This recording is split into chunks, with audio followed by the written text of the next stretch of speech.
அம்மாவின் மறைவிற்கு பிறகு அனைத்து இந்திய அண்ணா திராவிட முன்னேற்ற கழகம் பல்வேறு சோதனைகளையும் பல்வேறு இன்னல்களையும் அடைந்திருந்தது. ஏன் கட்சி இரண்டாக பிளவுபட்டது, சின்னம் முடக்கப்பட்டது. ஆனால் இன்றைக்கு அம்மாவுடைய ஆசையோடு இன்றைக்கு அனைத்து பிரச்சனைகளையும், அனைத்து சோதனைகளிலும், அனைத்து சதிகளையும் முறியடித்து இன்னைக்கு எஃகு கோட்டையாக கழகத்தினுடைய பொதுச் செயலாளர் எடப்பாடியார் தலைமையில் மிக எழுச்சியோடு இன்றைக்கி அனைத்து இந்திய அண்ணா திராவிட முன்னேற்ற கழகம் இன்றைக்கு வீரநடை போடுகிறது. அன்றைக்கும் சொன்னோம், பல்வேறு காலகட்டங்களில் நீதிமன்றங்களையும் சொன்னோம், இப்போதும் சொன்னோம். இது ஒரு மிகப்பெரிய ஒரு சூழ்ச்சி. அனைத்து இந்திய அண்ணா திராவிட முன்னேற்ற கழகத்தை பிளவுபடுத்தி உள்ளிருந்தே கெடுக்கும் நோய் என்பதைப் போல முதலே தர்மயுத்தம் என்ற பெயரிலே இந்த கழகம் அம்மாவின் மறைவிற்கு பிறகு ஓரணியிலே எந்த பிளவும் ஏற்படக்கூடாது, கழகத்துக்கு எந்த சேதாரம் ஏற்படக்கூடாது என்று அன்றைக்கு அம்மா உயிரோடு இருந்தபோதே இன்றைக்கு நியாயம் தர்மம் பேசுகிற ஒருவர் அன்றைக்கு என்ன சொல்லியிருக்க வேண்டும்? இல்லை, அம்மாவை முதலமைச்சராக அடக்கம் செய்துவிட்டு நான் பதவியேற்றுக் கொள்கிறேன் என்று சொல்லியிருந்தால் அவர் பெரிய மனுஷன். ஆனால் அன்றைக்கு பதவி ஆசை, பதவி வெறி, யாரோ சொன்னார்கள் என்று, யாரோ சொன்னால் கூட இவருக்கு எங்கே போய்விட்டது. அன்றைக்கு இரவோடு இரவாக எல்லோரிடம் கையெழுத்து பெற்று பதவி ஏற்றுக்கொண்டார், முதலமைச்சராக பதவியேற்றுக் கொண்டார். பிறகு அன்றைக்கு அவருக்கு யார் எதிரி? அவருக்கு தேவைப்பட்டால் நண்பர்கள், தேவைப்பட்டால் எதிரிகள், இல்லை என்றால் துரோகிகள். அவருக்கு பதவி கொடுத்தால் நண்பர்கள், பதவி இல்லை என்றால் அவர்கள் துரோகிகள் என்று சொல்லி காலத்துக்கேற்ப, நேரத்துக்கேற்ப, சூழ்நிலைக்கேற்ப பச்சோந்தி நிறம் மாறுவது போல் அப்போது நிறம் மாறிக்கொண்டிருந்த ஒருவர். நாங்கள் சொல்லி கொண்டிருந்தோம், நாங்கள் சொன்னோம், பல காலகட்டம் சொன்னோம், பல நேரத்தில் சொன்னோம். இவர் அனைத்து இந்திய அண்ணா திராவிட முன்னேற்ற கழகத்துக்கு பிடித்த சனி. இவர் தானாக செயல்படவில்லை. ஒரு தூண்டுதல் பின்னணியிலே மிகப்பெரிய சதிவலை பின்னப்பட்டு அனைத்து இந்திய அண்ணா திராவிட முன்னேற்ற கழகத்தை அம்மா இல்லை, இந்த கட்சிக்கு தலைவர் இல்லை, இந்த கட்சியை அழித்து விடலாம், இந்த சின்னத்தை முடக்கி விடலாம், அதற்கு தேவையான தோதான நம்மளால் முடியாது, பிரதான எதிர்க்கட்சியாக இருக்கிற திராவிட முன்னேற்ற கழகமாகிய நம்மளால் முடியாது, அது அவர் தந்தை காலத்திலே பார்த்து விட்டார்கள், முடியாது, இந்த அண்ணா திமுகவை நம்மளால் அழிக்க முடியாது, அந்த சக்தி நமக்கு இல்லை, திமுக நமக்கு இல்லை என்பதை தெளிவாக புரிந்து கொண்ட அந்த ஒரு விஷயத்தில் மட்டும் அவர் தெளிவாக தெரிஞ்சுக்கிட்டார். மற்றதெல்லாம் என்ன தெரியுதோ இல்லையோ புரிந்து கொண்ட அவர் உள்ளிருந்தே கொல்லும் வியாதியாக, எதிரியை விட பக்கத்தில் இருக்கிற துரோகி தான் மிக மிக ஆபத்தானவர்.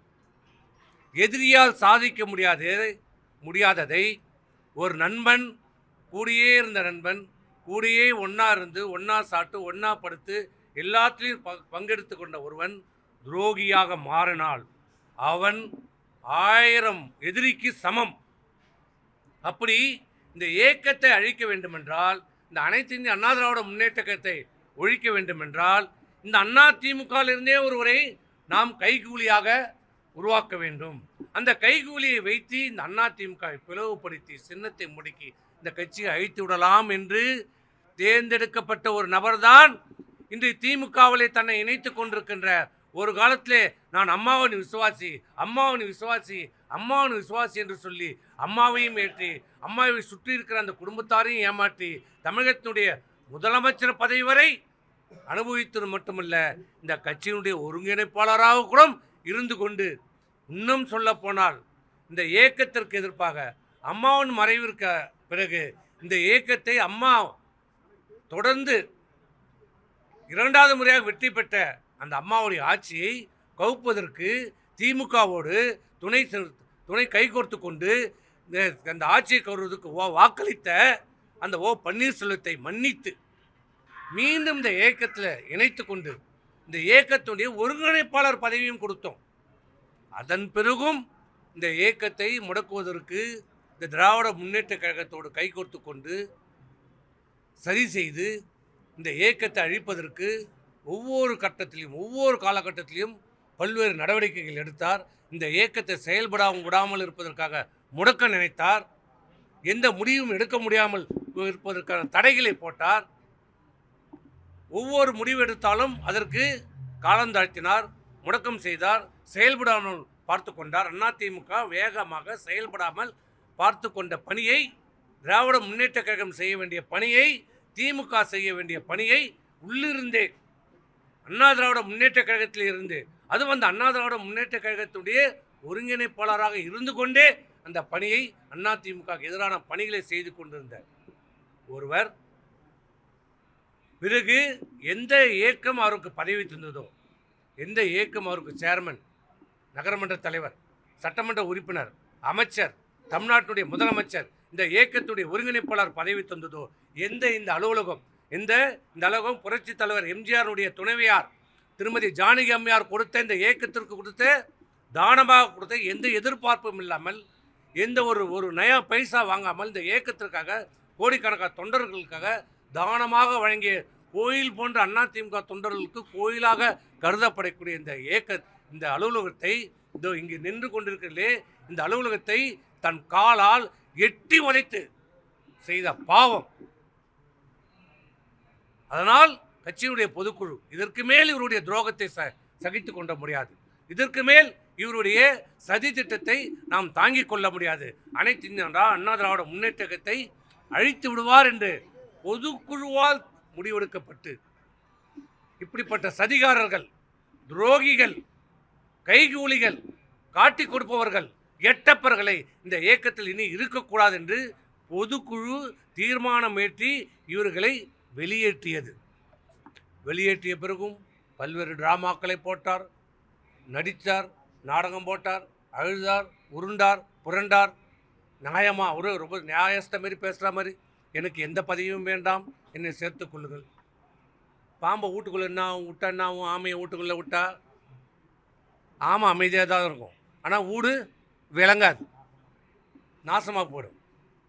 எனக்கு எது வேணும்? எல்லாரும் ஒருங்கிணைக்க வேண்டும். திருமதி சசிகலா அவர் ஒருங்கிணைக்க வேண்டும், டிடிவி தினகரனை ஒருங்கிணைக்க வேண்டும், ஓபிஎஸ் அவர்கள் வந்து இப்படி ஒரு முறையும் சொல்லினார். ஆனால் இவங்க 3 பேரும் ஒன்றா ஒரு நாளாக பார்த்துக்கிட்டாங்களா? தயவு செய்து நாட்டு மக்களை கேட்குறேன், இவர்கள் பேசியதை இந்த பத்திரிகைகளும் ஊடகங்களும், சில பத்திரிகைகளும் சில ஊடகம், நான் எல்லாரையும் சொல்ல மாட்டேன், இவர்கள் பேசியதை நியாயப்படுத்தி இன்றைக்கி பத்திரிகைகள் கூட எழுதியிருக்கிறாங்க. இன்னமும் ஒரு தியாகம் செய்துட்டு இன்னமும் வேற ஒரு கட்சிக்கு போகிற மாதிரி இன்னும் எழுதுறாங்க. இதே நாங்கள் யாராவது செய்திருந்தா எங்களை கழுவி ஊற்றிருப்பீங்க. இது எங்களை கழுவி ஊற்றிருப்பீங்க. ஆனால் இன்னமும் ஒரு பெரிய தியாகி, ஒரு தியாகம் செய்துட்டு திமுகவுக்கு போகிற மாதிரி இன்றைக்கி பத்திரிகைகளை ஒரு தோற்றத்தை, பிம்பத்தை உருவாக்க பார்க்கறது. ஆனால் இவர் யார், எப்படிப்பட்டவர்? நான் அதிமுக ஒருங்கிணைக்கப் போகிறேன், அதிமுக ஒருங்கிணைக்கப் போகிறேன்னு சொன்ன இவர்கள் என்றைக்காவது எப்போதாவது இவர் யாரோட ஒருங்கிணைந்து போயிருக்கிறாரா, பேசியிருக்கிறாரா?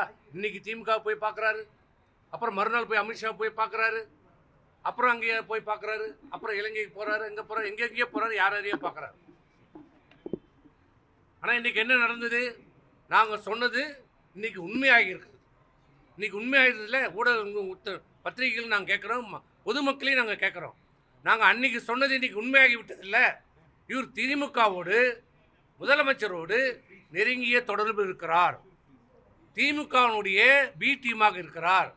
திமுக சொல்கின்ற வகுத்து கொடுக்கிற திட்டங்களை, சதி திட்டங்களை, அதிமுகவை நீங்கள் அழிக்க வேண்டும், அதிமுகவை பிளவுபடுத்த வேண்டும், அதிமுகவை வாக்கு வங்கி சிதறடிக்க வேண்டும், அதிமுகவின் சின்னத்தை முடக்குவதற்கு வைக்க வேண்டும் என்று நீங்கள் வழக்குகளை போடுங்கள். வழக்கு மேலே வழக்குகளை போட வைத்தது யார்?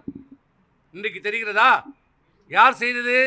இது எல்லாம் ஓபிஎஸ் திமுகவினுடைய ஒரு பினாமி. செய்தது யார்? இது அனைத்தும் செய்தது திராவிட முன்னேற்ற கழகம். இன்றைக்கு வெட்ட வெளிச்சமாக இருக்கிறது. ஓபிஎஸ்ஸின் பின்னால் யார் இருந்தது? திமுக, திமுகவுடைய தலைவர். இதுதான் உண்மை. நாட்டு மக்களுக்கு இன்றைக்கு துரோகம் தோலுரிக்க காட்டப்பட்டிருக்கிறது. துரோகத்திற்கு என்றைக்குமே ஜெயிச்சதாக சரித்திரம் இல்லை. ஒரு விதத்தில் நாங்கள் அண்ணா திமுக இன்னைக்கு எல்லாரும் இன்னைக்கு தான் எங்களுக்கு பொங்கல், தீபாவளி. ஏன்னா இப்போ நாங்கள் 2026 தேர்தலை வெற்றி தேர்தலை எதிர்நோக்கி கொண்டிருக்கிறோம். எங்களை கொஞ்சம் நெஞ்சம் பிடிச்சிருந்த சனி இன்னையோட விட்டது.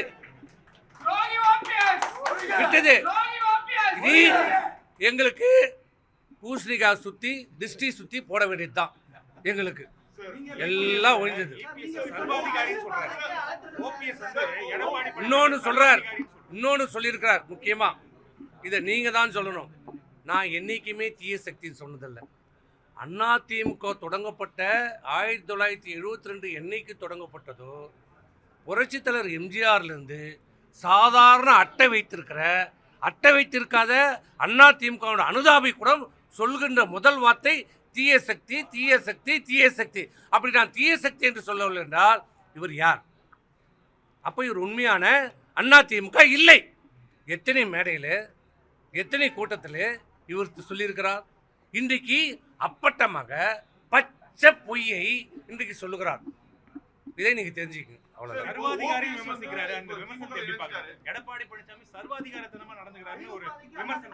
துரோகி எதை வேணாலும் சொல்லுவாங்க. துரோகி சொல்வதற்கெல்லாம் எங்களுக்கு கவலை இல்லை.